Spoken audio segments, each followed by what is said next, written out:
चरित्र के बारे में बात करेंगे। रूथ, सभी लोग जानते हैं रूथ को।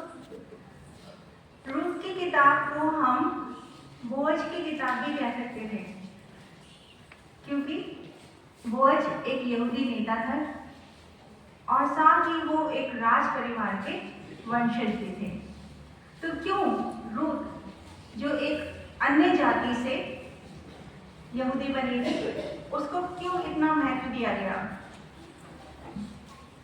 उसमें कुछ खूबियां हैं जिनको हम आज उनके ऊपर नजर डालेंगे।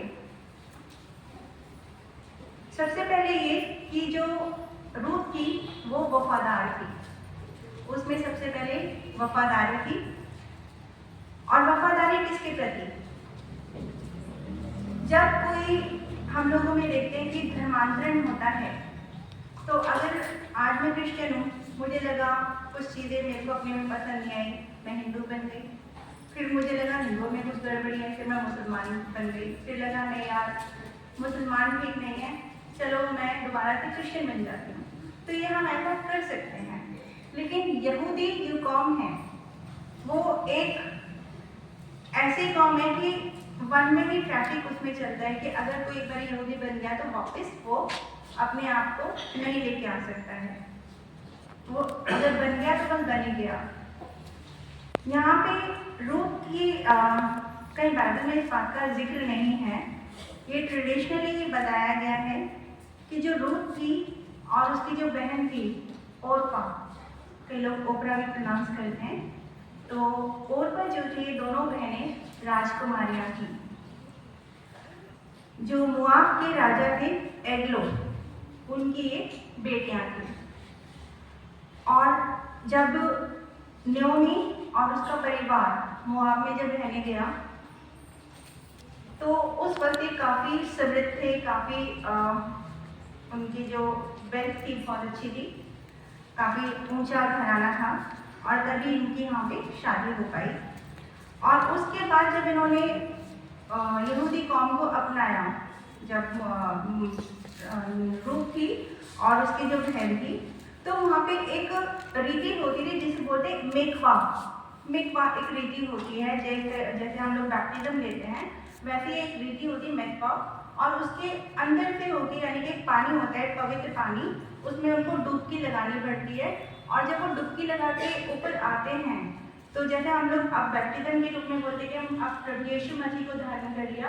पहले ये तोरा होता था। तोरा मीन्स जो आज्ञाएं हैं, हाँ, 10 कमांडमेंट्स, इनको मानना होता था और वफादारी के साथ मानना होता था। तभी हम यहूदी जो धर्म में अच्छे से चल पाते थे। तो रूथ जो थी, जब उसकी सास ने बोला, नयोमी ने बोला कि भाई अब तो सब कुछ खत्म हो गया, तुम्हारे पति मेरे पति सब लोग जा चुके हैं, तो तुम अपने परिवार में वापस लौट जाओ। और जब वो उसकी बड़ी बहन थी और उसने तो बोला ठीक है भाई, जैसे मम्मी ने बोला हम सुन लिया। लेकिन रूथ ने यहूदी धर्म को, उसकी शिक्षाओं को अपने अंदर इस कदर ठहरा लिया, इस कदर बसा लिया कि वो अपने परमेश्वर के प्रति वफादारी से चलती रही। और जब वो वफादारी उसने देखा, तो हम 5वीं आयत क्या देखते हैं उसकी? 5वीं आयत बताती है ना हमें कि तो अपनी माता और अपने पिता का आदर करना। तो इस बात को उसने अपने जीवन में बसा लिया और इस बात को लेके वो आगे बढ़ी कि मुझे मेरे सास का ध्यान रखना है, क्योंकि वो राजकुमारी थी, इजीली वापस लौट सकती थी, सब कुछ अपने आप में जो एक नया जीवन वो शुरू कर सकती थी उसकी बहन की तरह। लेकिन उसने उस चीज़ को नहीं देखा। उसने बोला कि अगर मैं इस समाज में, इस परिवार में आई हूँ तो बस आ गई हूँ। दूसरी चीज़ हम देखते हैं कि रूथ बहुत साहसी थी, उसमें बहुत करेज था, वो डरपोक नहीं थी, क्योंकि एक अच्छे परिवार को, जिस परिवार से उसका मायका बिलोंग करता था, उसको उसने छोड़ा और अब वो जाने के लिए तैयार थी कहाँ? वापस अपने जो नाओमी का जो घर है इजराइल में। और इजराइल में उन्हें ये नहीं मालूम था कि हम क्या करेंगे, क्या कमाएंगे, क्या खाएंगे, कौन हमारा देखभाल करेगा, क्योंकि कोई था ही नहीं, बस रूथ थी और उसकी साथ नयोमी थी। इवन ये भी था कि क्या वो मुझे अपनाएंगे या नहीं अपनाएंगे, क्योंकि पहले यहूदी लोगों में अपनाते नहीं थे, अन्य जाति को जेंटाइल्स बोलते थे, वो अपनाते नहीं थे। तो क्या ये था कि वो मुझे अपनाएंगे या नहीं अपनाएंगे, लेकिन तब भी इन तमाम बातों को उसने एक तरफ रखा और अपनी सास के साथ वो चल दी। आगे हम देखते हैं कि उसने विश्वास किया, किस चीज के प्रति विश्वास किया कि जो हमारा परमेश्वर है वो पूरी की पूरी प्रभुता अपने साथ रखता है। क्योंकि इसकी वर्ष को अगर हम देखेंगे, रूत उसका 2 अध्याय और उसकी 20वीं आयत में लिखा हुआ है, जब नयोमी ने बोला था कि मेरा परमेश्वर वो जीवते और मृतकों दोनों का ध्यान रखता है। इस बात को उसने अपने जीवन में ठहरा दिया, अपनी बात को, अपनी सास की बात पे उसने विश्वास किया और उसी के ऊपर वो आगे अपनी सास के साथ बढ़ चली। चौथी बात हम देखते हैं कि उसमें नम्रता बहुत थी। तभी तो एक राजकुमारी होके जब वो इजराइल में गई तो वहाँ पे उसने क्या किया कि वो बिनाई शुरू करी। तो कोई अगर नया कोई बंदा, उसे मालूम ही नहीं है कि बिंदे कैसे बिनना है, कैसे चलना है ना, क्योंकि उसे मालूम नहीं था। और ठीक उसी प्रकार से उसका भी मालूम नहीं था कि इसको कैसे बिनाई करनी है, लेकिन उसने तब भी सेवक के रूप में काम किया।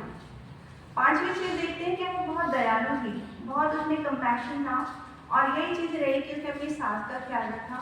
जब उसको कुछ खाने के लिए दिया गया तो उसने अपनी सास के लिए भी बचा के रखा।